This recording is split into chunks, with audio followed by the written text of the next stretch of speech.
Eclécticos es un podcast de cultura pop, opiniones y reseñas. Debido a su contenido no debe tomarse en serio por nadie. Nuestras descripciones y opiniones serán horribles y despreciables. No venimos a contarte la verdad absoluta de las cosas, pero si ya estás aquí, bienvenido a perder el tiempo con nosotros.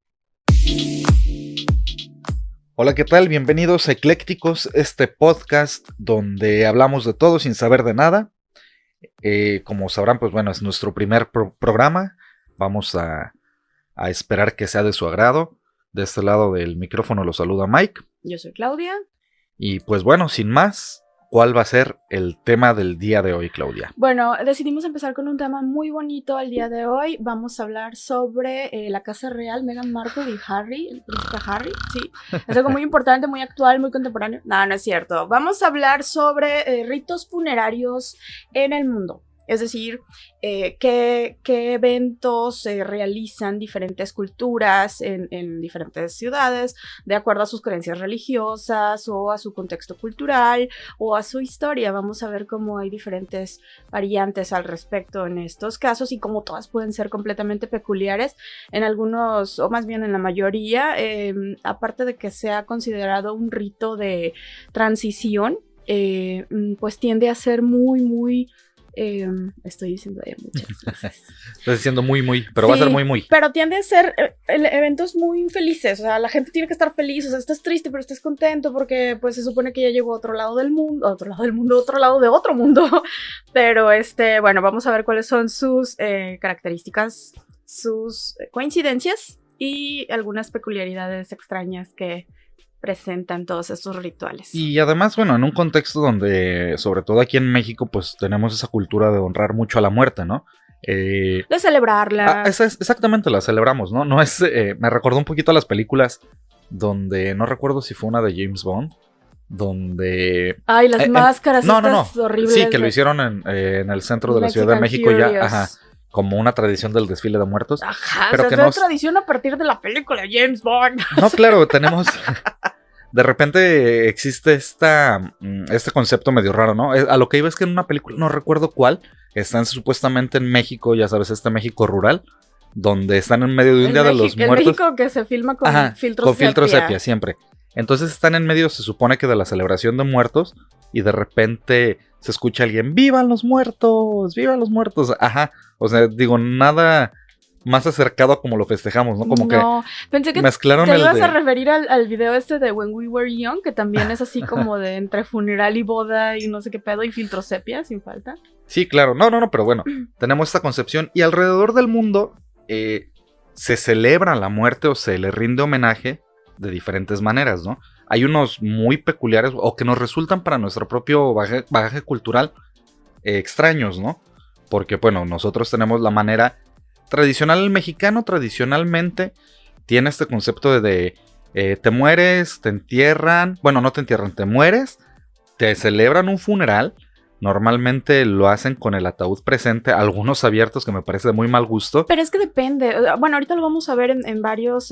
No, me refiero a México, en México en general, sobre todo que es una gran parte, una mayoría católica, lo celebra de esta manera, ¿no? O sea, se muere la persona, hacen el velorio, a veces el velorio dura 1 o 2 días.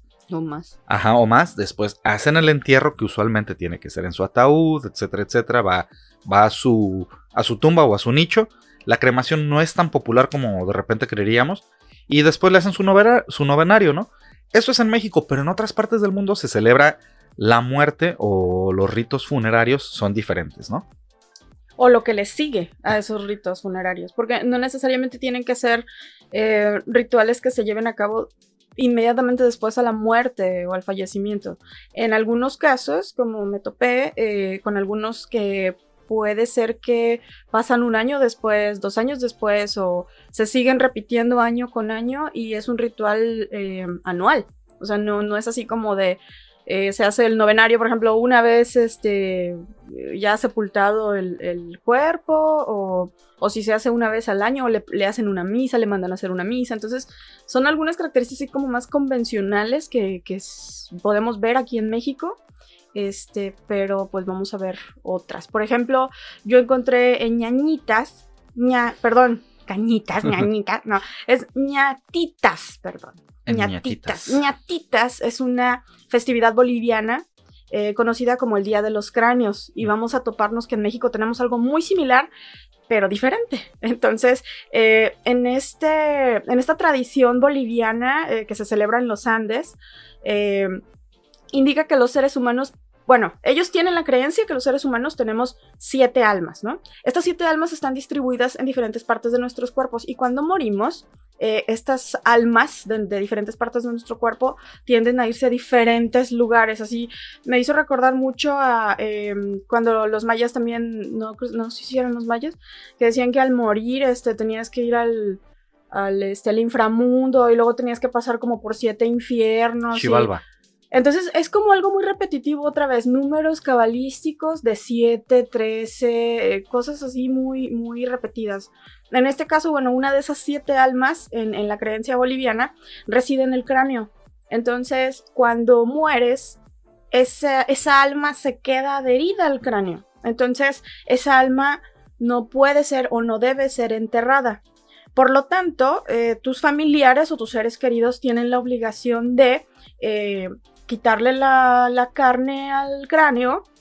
No encontré si se especificaba algún tiempo de dejarlo, lo mejor que de manera natural se le caiga, o si tú llegas con la cabeza de tu familiar y le dices quítale los ojos y la carne. O sea, no encontré el proceso, pero sí tienen esta costumbre de permanecer con el cráneo en sus casas. Las guardan en vitrinas de cristal.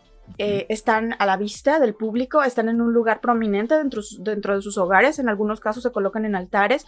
Pueden compartir el altar con algunos santos o con otras deidades que ellos tengan, digamos, en una categoría prominente de creencia. Y son adornados con gorritos de lana. Sí, el gorrito andino, el que tenemos. Pero ahorita, ¿no? Como ya todo se está internacionalizando, pueden ser sombreros, pueden ser boinas, cachuchas, pueden ser de diferentes estilos y también de diferentes telas, pero originalmente tendrían que ser de lana, y se les pone el nombre en el gorro. Entonces viene el nombre del familiar fallecido. Fíjate, esto, si yo me muero algún día, ponme un sombrero de copa, ¿no? Cuando tengas mi cráneo ahí. ¿Como el sombrero seleccionador de Harry Potter? Estaría más chido, ¿no? Un sombrero así. Estaría botana. Ah, no, ya sé cómo decías, como de caballero inglés. Chistera, una chistera, lo pones. Ajá, y un monóculo, se vería bien chido. Voy a poner mi cráneo. Un sombrerito como de... ¿Se tiene un sombrerito de qué? Como de esos de que traían un avioncito en la parte de los de helicópterito. Ándale, de los niñitos, de los niñitos bobos. Va a decir el Mike bordado ahí. Ándale, el Mike. Aquí ya es el Mike. Nunca sirvió para nada y sigue sirviendo para nada. En diamantes Swarovski. Con diamantes Swarovski. Y se tiene la creencia en Bolivia con esta tradición de que estos cráneos tienen el fin de curar a los familiares y también de visitarlos en los sueños. Esa es parte de lo que tienen. O sea, que a través de los sueños llega el familiar fallecido y los puede curar y protegerlos. En teoría, bueno, esa es la creencia.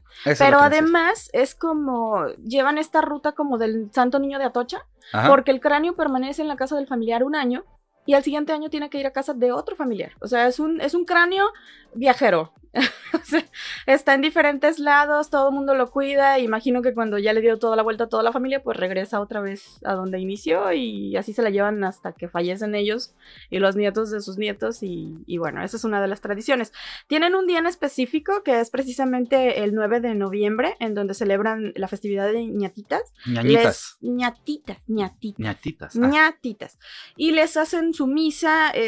Obviamente cada familia lleva su cráneo. El cráneo va adornado con flores de la región. Es una flor como un crisantemo o flores blancas como cempasúchil, pero blancas y amarillitas y rosas.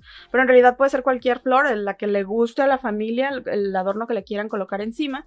Y se les ofrecen también regalos que pueden ser cigarros, pueden ser dulces, pueden ser alcohol y... no recuerdo si comida u otra cosa también les podían ofrendar, pero bueno, en teoría les hacen su misa, les dan su cigarrito y su pisto y listo, se van a la casa del que sigue, ¿no? Para el siguiente año. Bueno, eso fue en Bolivia. Sí, esa es la festividad de ñatitas en Bolivia. Tenemos otras formas de rendirle culto a los muertos. Una es en la isla de Bali, en el cementerio de la localidad que se llama Trunyan. Si lo pronuncio mal, pues no me corregirán. Aquí tiende la gente o los vecinos, los lugareños, a tejer jaulas de bambú en la que dejan que los cadáveres se descompongan al aire libre y están pues como adornando el paisaje, ¿no? De los alrededores. Como el castigo medieval Ándale, ¿no? más El o cuerpo menos. se descomponía Ajá. en la jaula. Así es. Y bueno, pues imagínate en la isla de Bali que tú vayas pasando y veas los cadáveres de la gente en jaulitas, ¿no? Pero así ya como no, o sea, exhibiéndolos. actualmente ya no. Pues no sé si actualmente no sigue haciendo, pero se supone que se siguen haciendo No, seguramente se hace las tradiciones. algún evento turístico con un, no sé, maniquí para ejemplificar cómo eran, pero no creo que en la actualidad sí se sigan realizando por cuestiones de higiene y demás. Mira, está muy cabrón. vamos a llegar ahorita que dices cuestiones de higiene, pues vamos a llegar a otros rituales de otras partes donde se sigue haciendo y es bien visto. O sea, acuérdate que también muchos lugares se rigen todavía por usos y costumbres, y entonces pues no tendrías ese problema, porque así es. Sabes que en algunas partes del mundo siguen arrojando los cuerpos al río como... No, ya sí, no. Bueno, puede ser que en comunidades muy aisladas. Por eso te digo, o sea, hay pueblitos muy comunidades pequeños. donde sí se hace porque no puedes meter leyes. No sé, se siguen rigiendo por esas, te digo, con sí, las claro, costumbres y con los usos con de los la usos y gente. las costumbres. Ajá. En México seguimos teniendo Y usos y entonces, costumbres, cuando se ¿no? descompone el cuerpo, ¿qué hacen con los huesos? O Se quedan ahí, los tienen exhibidos. ¿Cómo crees? No creo que es suficiente. Los huesos no se descomponen, o sea... No, pero la piel ya una vez por que eso, fue consumida. o sea, el cadáver y se todo, queda así tal cual, los huesitos exhibidos en esa parte. Y entonces se muere otro y ahí están los huesos y le echan encima al otro. Pues yo creo que sí, ¿no? Digo, al final de cuentas probablemente es una comunidad muy pequeña. Me quedan muchas dudas sobre todo. Entonces, seguimos con otras tradiciones. Yo tengo, por ejemplo, esta otra cortita, muy parecida a lo de ñatitas, pero en este caso es en Campeche. Es conocido como el chobac. Bueno, no sé si lo estoy pronunciando bien, lo más seguro es que no.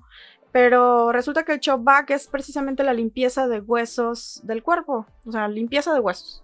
Entonces, hay un cementerio en Campeche, en un pueblito que se llama Pomuch. Este pueblito tiene la tradición de que en el marco del Día de Muertos, o sea, 1 y 2 de noviembre, abren las tumbas de sus seres queridos y limpian los huesos. Se supone que tiene origen en las costumbres mayas, donde, según dicen, cuando una persona muere es enterrada para que en un periodo de 3 años sea exhumada en el Día de Todos los Santos. Supongo que este periodo de espera de 3 años es precisamente para que de manera natural el cuerpo se descomponga, vaya perdiendo la carne, la piel y demás. ¿Cuánto tiempo tarda en perder la carne? En 3 años se supone que ya tus tejidos y tus fluidos ya fueron. Lo que sí puede pasar es que dependiendo del tipo de terreno y de la cantidad de minerales, puede ser que partes de la piel se momifiquen. Por eso las y momias se de peguen. Guanajuato. Así es, pero porque Guanajuato es una zona súper mineral. En el caso de Campeche, bueno, no hay tanto mineral, pero sí hay un clima que podría propiciar por la caliza a que algunos de estos cuerpos se medio momifiquen. Sin embargo, la tradición no habla de momias, habla de una limpieza de los huesos. Entonces, si a la vuelta de 3 años el cuerpo no sea, o más bien la piel no se ha desintegrado ni se ha despegado de los huesos, entonces la chamba de los familiares es sacar el cuerpo, retirar las prendas de ropa que quedaron pegadas a la piel, y uno por uno desarmar el rompecabezas del ser querido y con una brochita pues irle ahí quitando los residuos hasta que te quede ya el fósil, ¿no? El cráneo, las costillas, los huesos y todas las piececitas que conforman lo que quede todavía sin desaparecer, porque imagino que hay huesitos que en 3 años quizás sí hay unos muy chiquitos, ¿no? Sí, o sea, por ejemplo, las falanges, ¿no? Ajá, los del dedo meñique. ¿Quién se quedó con el dedo del tío Ruperto? Ándale, ¿no? O puede ser que también un animalillo llegue por ahí y ya claro, se los lleve. Se comió un pie o algo así, ¿no? Había un meme de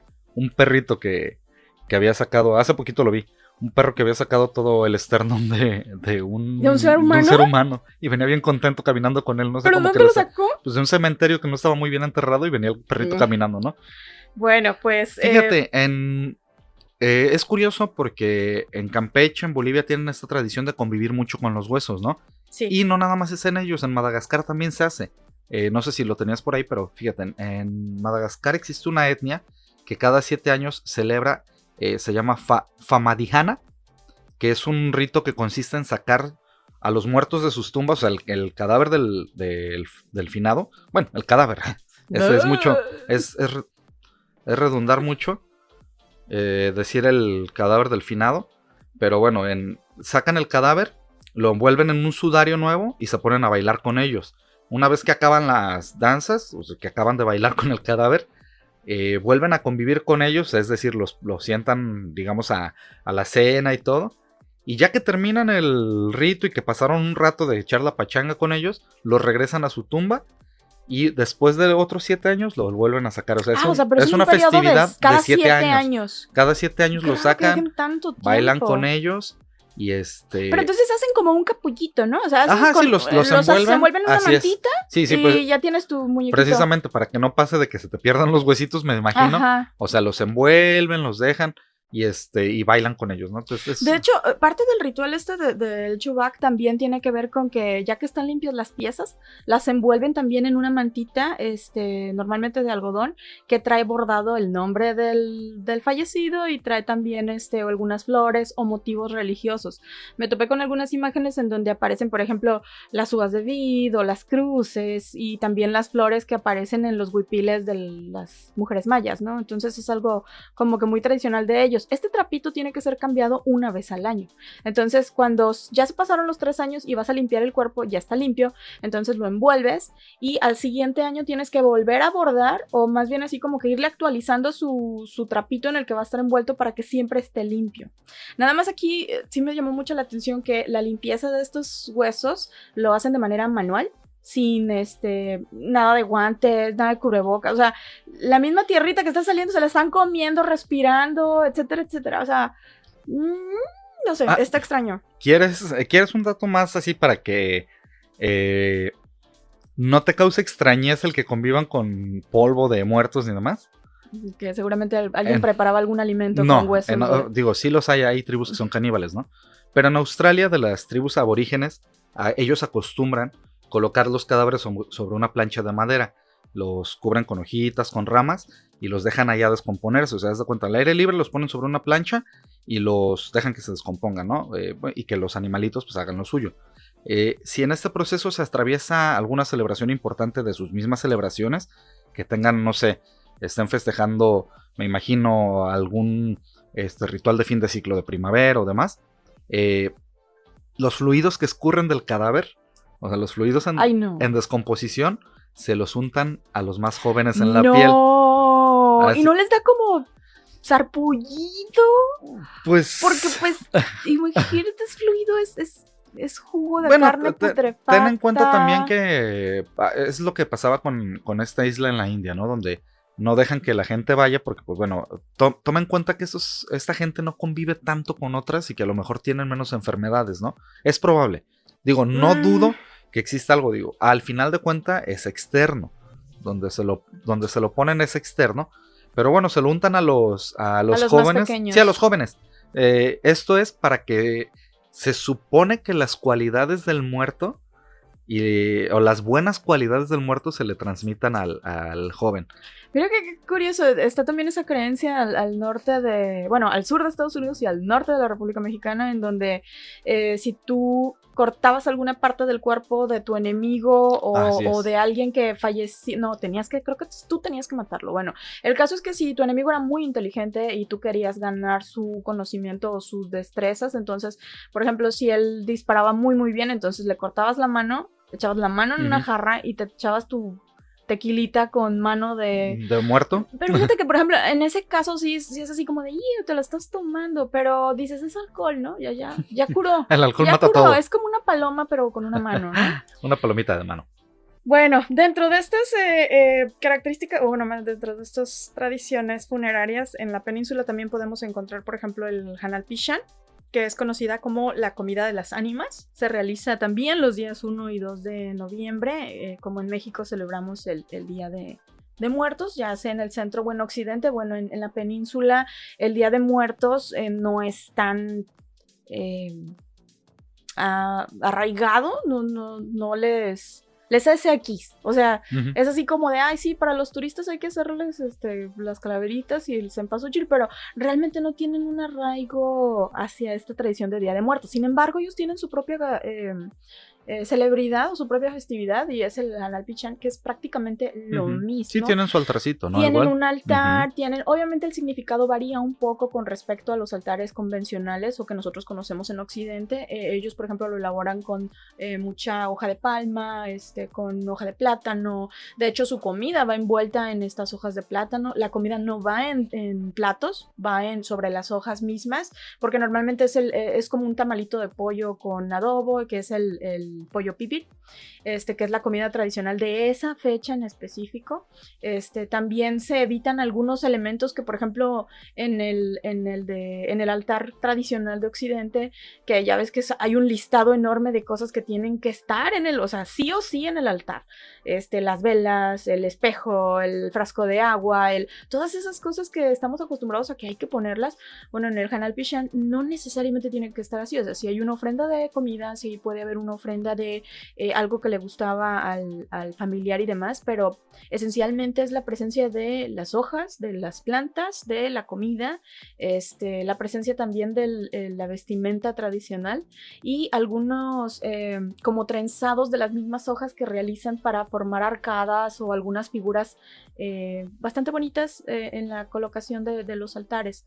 Y eso tiene que ver también con que, por ejemplo, me topé con que hay registros desde el 1500 antes de Cristo en los mayas. Al morir, bueno, ellos tenían su chocita, una cabañita.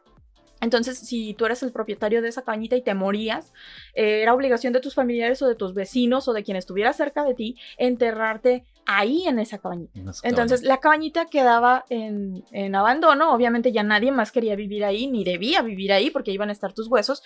Pero entonces, a la vuelta de 3 años, igual que en el caso del Chewbacca, o cómo que, el Chobac, perdón, igual que en el caso del Chobac, bueno, desenterraban los restos y hacían una limpieza por respeto. Y entonces ya ahora sí, como que el lugar había sido exorcizado y ahora sí podían... Ya podía alguien más Era como habitarlo. si el alma ya hubiera pasado su momento de Pero tenían sus 3 años de luto, digamos, en así, teoría, de momento, sí. Bueno, los y ya después los registros podían. que dicen, Okay. sí. Esta tradición de la limpieza de los huesos ya se supone que es patrimonio cultural intangible del estado de Campeche. Okay. No pude encontrar más información al respecto, pero los primeros registros fueron realizados por un fraile, como obviamente tenían ¿cómo les llamaban cuando los sacerdotes llegaban a poner nada más que era Diosito el único verdadero? A evangelizar. Cuando llegan la evangelización a la península, pues imagínense el choque cultural entre pues estos frailecitos pobrecitos y todos tratando de hacer buena onda y estos desenterrando. Pues, ni tan buena onda, que bueno, eran, la verdad. Algunos sí. Si eran franciscanos, sí eran chidos. No llegaban así como que, a ver, les vamos a pedir permiso, jóvenes.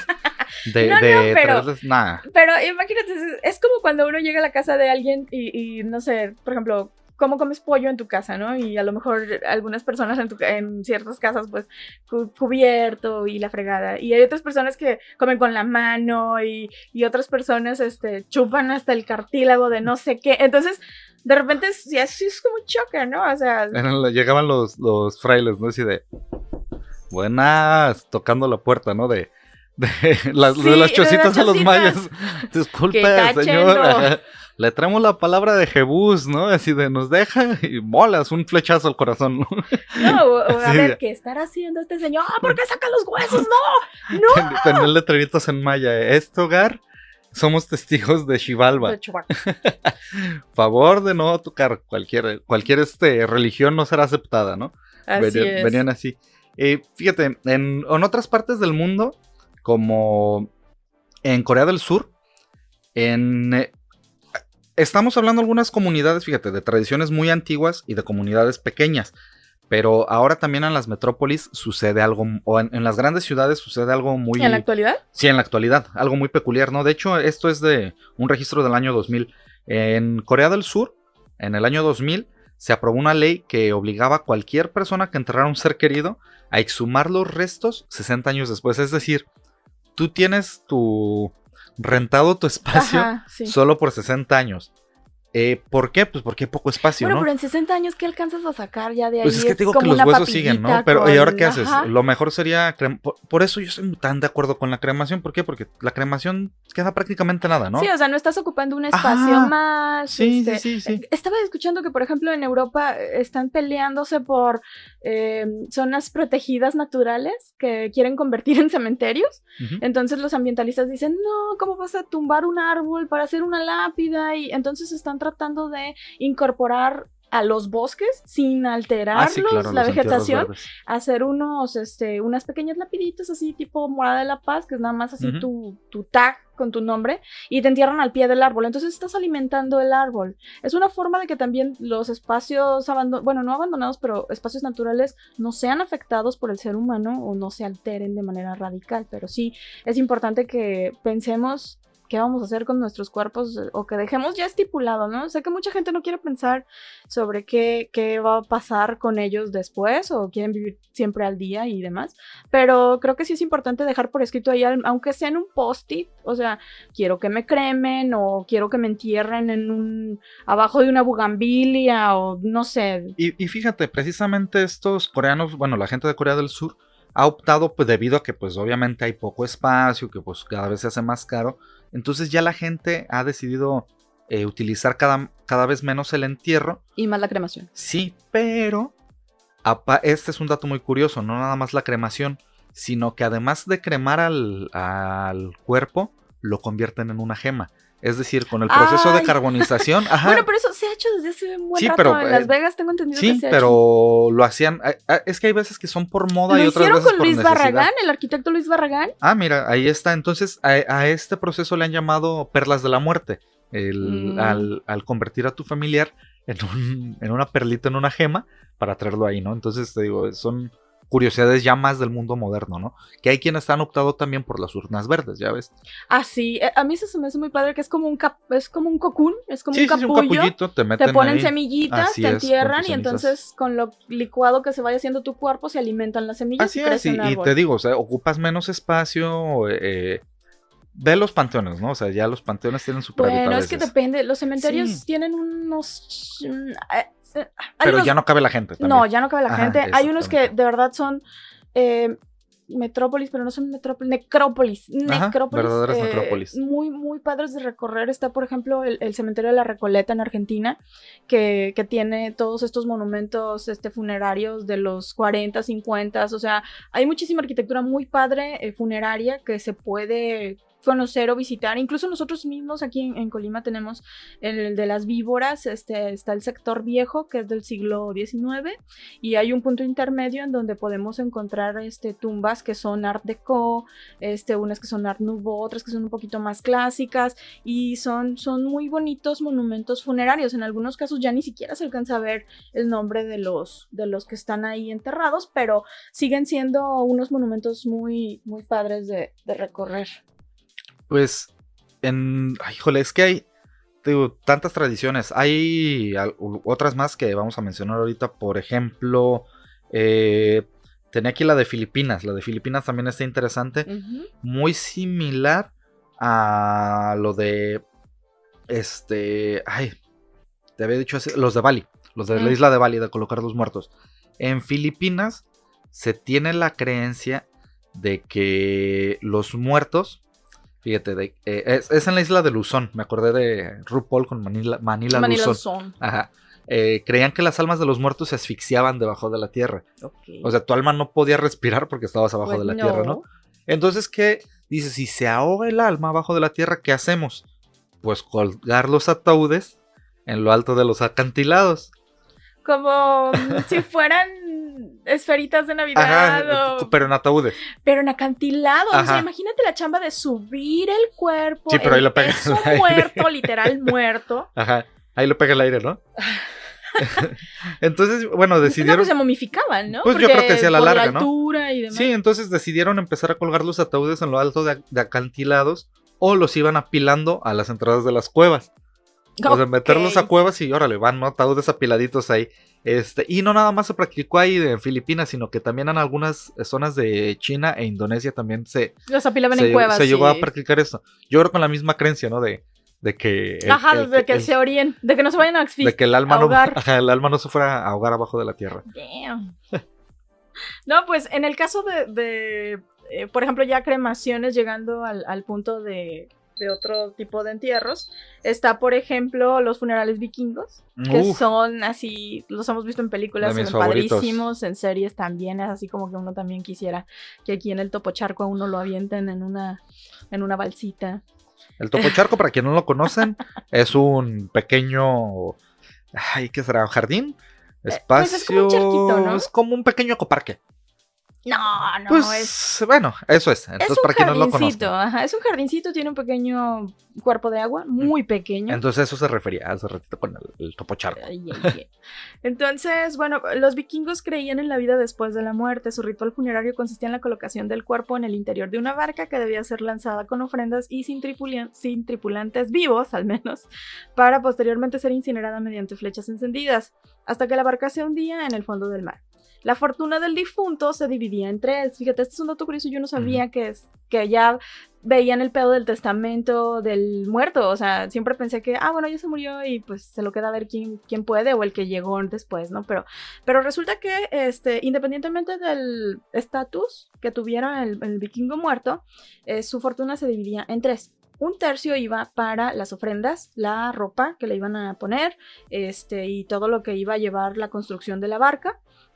La otra parte se le entregaba a la viuda, a los hijos o a los remanentes familiares que quedaran, y el último tercio era para elaborar una bebida alcohólica que se llama nadib, y tenía que ser ingerida por todos los asistentes al funeral durante el tiempo que tardara la balsa en hundirse. Qué chido, una pedota en lo que llegaba. O sea, una pedota en lo que veías arder a tu compa ahí a ver a qué horas te hundes. Sí, yo me imagino que llegaba un punto donde todos decían que no se hunda, que no se hunda, que no se hunda. Que no se hunda, que entonces, seguían tomando, ¿no? En este aspecto se parece mucho a la cultura mexicana en donde hay que celebrar la muerte y qué fácil, o qué padre, porque es como nosotros aquí decimos, bueno, es que se supone que ya estás yendo al lugar del más allá, pero una vez al año vas a poder venir a visitarnos en la cultura mexicana, pero en el caso de ellos era así como de, vamos a pasar al Valhalla y te van a llevar estas viejas bien chingonas que se llaman valquirias, y entonces vas a llegar a una cena en donde ya te están esperando y van a estar todos tus otros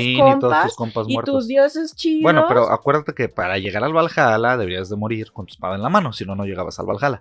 Sí, pero también existía la creencia de que si había sido, por ejemplo, un buen líder y entonces no necesariamente tenías que morir en batalla, pero mientras habías sido, digamos, seguido los preceptos de la cultura vikinga, pues entonces no iba a haber pedo para que te dejaran de entrar, ya estabas ahí, y una vez terminado de cenar, podías seguir en batalla, en batallas fantasmales con tus compas ya muertos, y después de volver a pelear, volvías a cenar, y ese era así como un loop infinito ya del más allá vikingo, ¿no? Entonces tenían esta creencia de que pues los esperaba algo bien chidísimo una vez muertos, y por ende no tenían miedo a la misma, o sea, sí, para ellos era así como es un premio que me van a dar una vez que termine este desmadre, y si muero en batalla mejor. Entonces para ellos era un honor morir en batalla. Existen vestigios de que dependiendo de la zona o el rango del fallecido, el barco podía ser no necesariamente hundido, sino que podían encenderle fuego en tierra firme. Así es. Entonces, en ocasiones incluso ni siquiera se elaboraba un barco, podía ser simplemente un túmulo de... Como una balsita. No una balsa, sino que como en Game of Thrones, cuando van a cremar a Drogo. Entonces es un túmulo de troncos y material combustible que podía ser... Una pira les llaman. Colocado en tierra firme, y una vez que era consumido por las cenizas, o sea, las cenizas ya quedaban en lo último, y le colocaban trozos de piedra en la parte de arriba y se generaba un hito. Entonces la tumba quedaba ahí como un remanente de un testigo de que aquí cremaron a un vikingo muy cabrón, muy y puedes venir a visitar la tumba, ¿no? Que fueron los primeros puntos en donde se colocaron runas o señalamientos con monolitos para que se identificaran a través de las eras los vikingos que habían fallecido en esos sitios, ¿no? Las ofrendas perdón. No, dime. Las ofrendas que podían integrar un funeral vikingo consistían en frutas, plantas, alimentos, caballos, Tenía entendido que los caballos, por ejemplo, si eran sus caballos favoritos o los caballos más caros que él tenía, entonces los hacían correr todo el día. Corrían y corrían y corrían y corrían, y cuando los caballos ya no podían correr más y estaban sudados hasta el... Entonces los despedazaban y los echaban al túmulo o a la barca vikinga, hacia a la pila de hombres. Sí, a la pila. Entonces ahí arrojaban los pedazos de caballo. En algunos casos también le podían dar servidumbre, o sea, esclavos, o podrían ser doncellas, o podían ser sus esposas. Si la esposa así lo quería, o si el difunto lo dejó por anticipado, así de cuando yo me muera, dejó en su testamento. Quiero que me acompañe mi viejita. Entonces, ni modo, pelas vieja. Así es, no, y incluso hay relatos de que no, y las mujeres vikingas estaban súper emocionadas porque no querían quedarse solas y así de... Ajá, sí, bien emocionadas. Claro, ajá. te creo. Entonces, no siempre quemaban a las esposas, casi siempre eran así como que esclavas o sirvientes. Y estas seguían otro patrón de ritual previo a que fueran asesinadas para la ofrenda del vikingo. Entonces, este ritual de preparación de las sirvientas incluía baños con flores y lavanda y no sé qué, y luego altas dosis de alcohol, bebidas alcohólicas muy fuertes, drogas, y después pasaban toda la noche, o sea, se aventaban a todo el batallón literal, pasaban la noche con todos los guerreros. Y en la mañana los guerreros las llevaban a las balsas o las llevaban a la pila y entonces la ahorcaban. O sea, le colocaban una soga y se ponían en la espalda a la chava o al sirviente. Y vas para atrás. Y simplemente lo ahorcaban jalándolo hacia el frente. Entonces ya una vez no, que... pues era ahorcarla y romperle la columna al mismo tiempo. Sí, pero haz de cuenta que para haber sido esclava toda su vida y que en las últimas 6 horas le dieron así como que todo el pisto, toda la droga y todo lo que... Pues es para que no sintiera así también. es así como de no te vas a ir sin haber gozado la vida. Por cierto, esos ruidos que escucharon hace ratito son nuestros perritos sacudiéndose, ¿eh? No piensen que son otra cosa.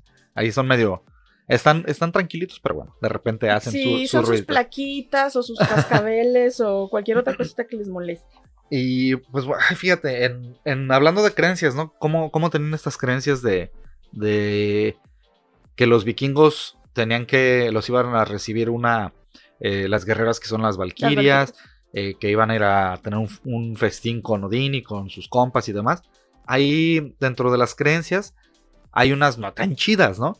Por ejemplo, en este nombre espero haberlo pronunciado bien, pero la tribu se llama Yanomamo.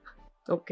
Se llama la tribu Yanomamo. No creo que sea Yanomamo, ¿verdad? Ojalá que tiene como acentito. Es la tribu de Yanomamo de las Amazonas. Tienen un ritual.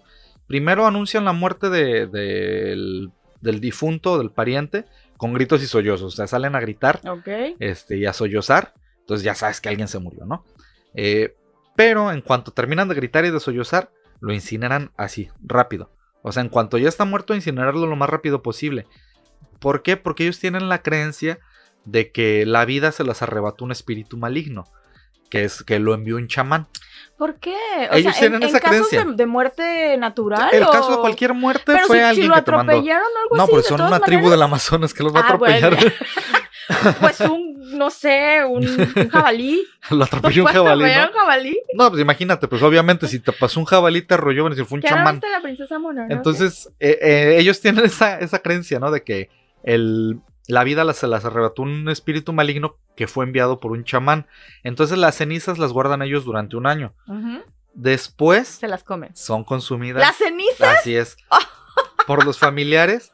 Porque igual que... No, lo decías de broma, pero es en serio, es lo que lo vamos. Y muy similar a los australianos, a los aborígenes de Australia, ellos creen que en las cenizas reside la energía vital. Ajá. Las mejores cualidades residían en el juguito del cuerpo, ¿no? Del difunto. Entonces estas se las untaban para que pues los jóvenes las tuvieran. Pero en el caso de la tribu de los Yanomamo, pues bueno, no, es la energía vital la que reside en el cuerpo. Lo que arma la Genki Dama. Ándale, haz de cuenta. La onda vital, tío. Fíjate que me topé también sobre los vikingos que no sabía. Era precisamente que si no se les hacía un funeral adecuado de acuerdo a su estatus, o si no les sacrificaban lo que habían pedido o lo que merecían, entonces el vikingo podía venir y vengarse. en forma de un Draugr, que es básicamente un fantasma. Y entonces venía y atormentaba con visiones y sueños que eran interpretados como señal de que alguno de los miembros de la familia moriría también, o que el encargado, o sea, por ejemplo, si tú eres mi compa, yo te digo, ¿sabes qué? No tengo familia, pero cuando me muera quiero esto para mi funeral, y tú no te haces cargo de mi funeral, entonces yo vengo como un Draugr y te chingo, o a alguien de tu familia. Para tener fama de ser una de las culturas más violentas y bélicas del norte de Europa, se han encontrado runas y vestigios grabados en piedra de sucesiones testamentarias de vikingos. Es decir, dejaban escritos sus testamentos, o dejaban al menos fe de que alguien se encargara de que se lidiara con sus cosas y que alguien recibiera sus cosas y que alguien se hiciera cargo de lo que estaban dejando al morir. Incluso se han encontrado restos o evidencias del siglo V a.C. de que los vikingos reconocen el derecho sucesorio femenino. Es decir, hubo una chava vikinga que murieron todos sus tíos y su padre, obviamente, y era la única heredera a todo, y ella recibió toda la herencia de todos los tíos, obviamente la tercera parte de cada tío, ¿no? Porque las otras partes pues se las tomaron, o también se las dieron en el mismo funeral, pero de todas maneras fue suficiente para que ella pudiera heredar a sus hijos y nietos. Ok, pues, híjole, ya nos aventamos un ratote de esto, no sé, tengo yo un parcito así rapidísimas, no sé, ¿tú tienes más todavía? Es que tengo una, pero la dejé porque para mí fue la mejor, que es la Torre del Silencio. Ok, échala. Porque tengo así un montón de info, pero voy a tratar de ser lo más breve posible. En el caso de las Torres del Silencio, o los Dagma, que son precisamente torres construidas por los Parsis, que son miembros de una religión zoroástrica que sigue las enseñanzas del profeta iraní Zaratustra.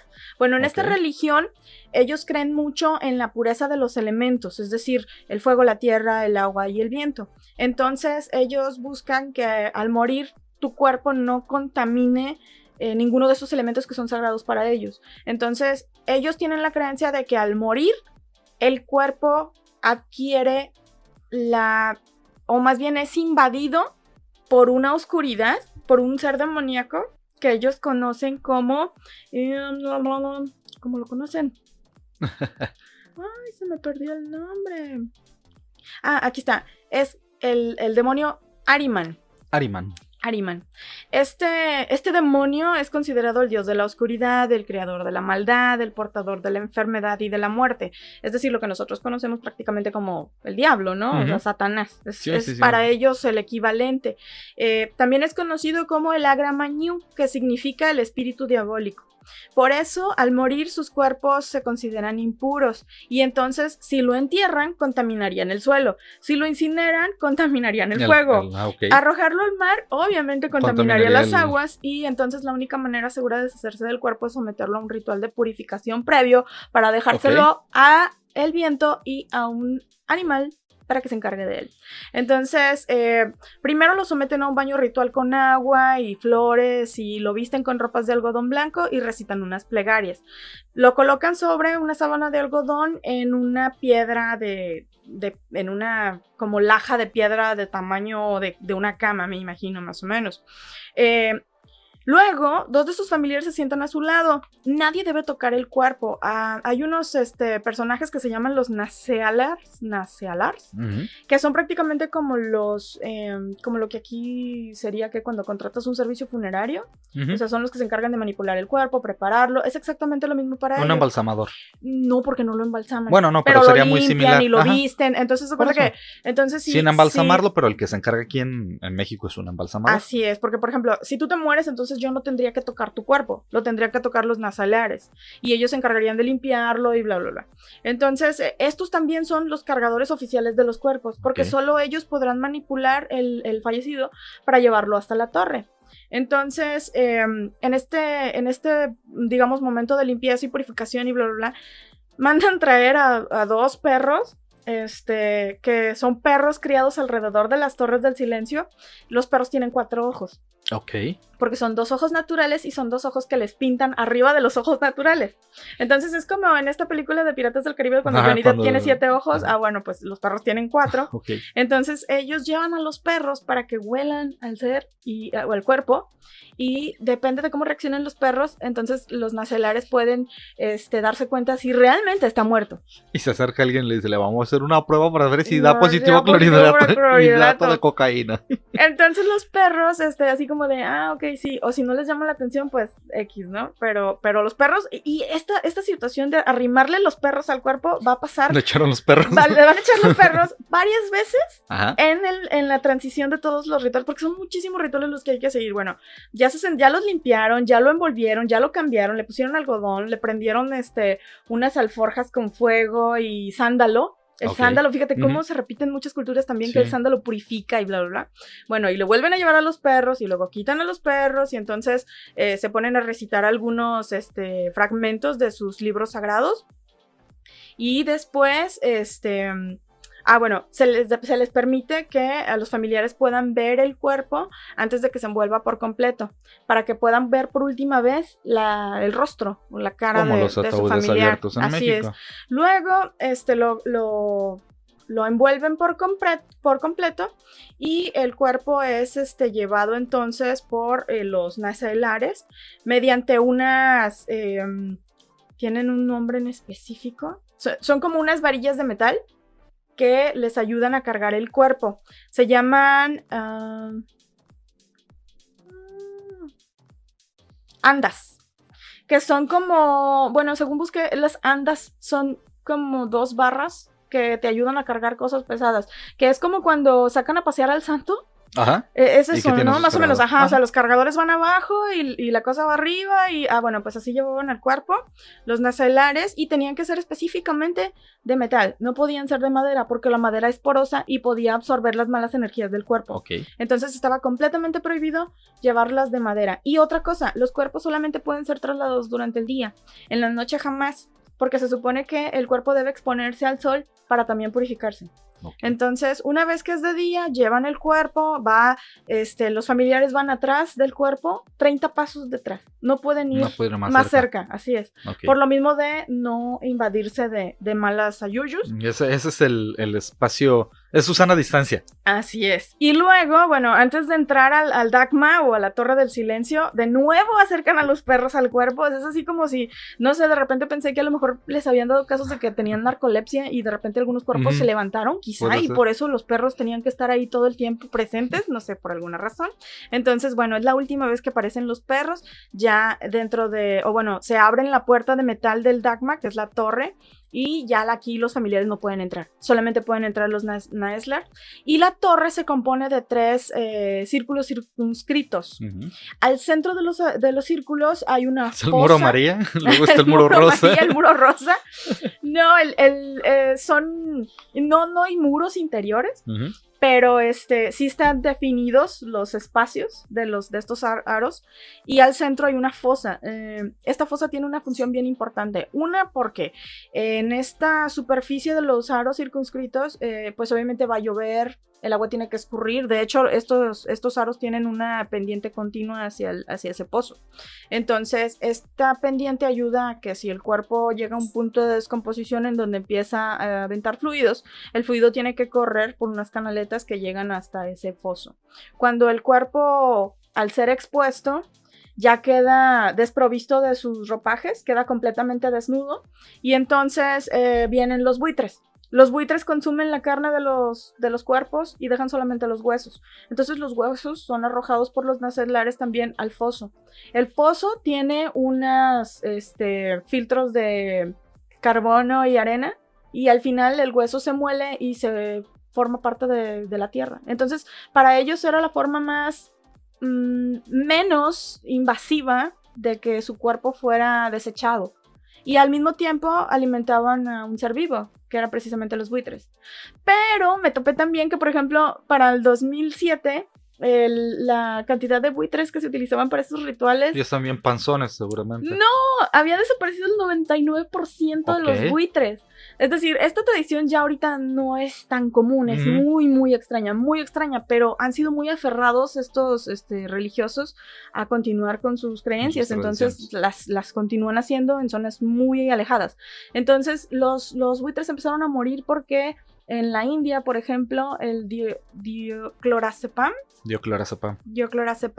que era muy barato y que ayuda a eliminar muchas enfermedades, bueno, pues se adhiere al cuerpo. Entonces, cuando tú te mueres, tú traes dioclorazepam y el buitre se lo come, y entonces el buitre se enferma porque no puede procesar el químico y le daban fallos renales. Entonces empezaron a morirse. Pues sí. Lo que trataron de hacer fue reactivar la cantidad de la población de buitres, haciendo, ¿cómo se llaman? O sea, regeneración poblacional, tratando de hacerlos en cautiverio.